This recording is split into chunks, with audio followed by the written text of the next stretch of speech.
সেই ভূমিদস্যুরা এখনো মরে নাই। এখন আমরা কেন আর এত অবহেলিত থাকবো? আপনাদের কাছে আমার আন্দোলনের নামে দেশ বিরোধী শক্তি ঐক্যবদ্ধ হয়ে তার স্মরণ সভায় পর্যন্ত আমরা আন্দোলন সংগ্রাম থেকে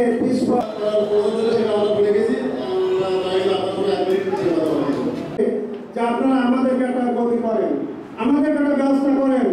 এই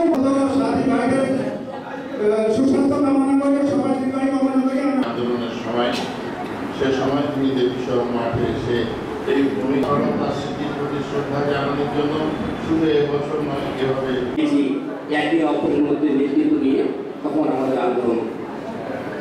ভূমিহীনরা তাদের ন্যায্য অধিকার পায়, এখনো ঠিকভাবে পায়নি। ভূমিহীনরা যাতে আসছিলেন ওইখানে এই প্রধানমন্ত্রী তাজা রক্ত ছড়িয়ে দিয়ে আপনাদের তথা ভূমিহীনদের অধিকার আমাদের কনসার্ট ভাই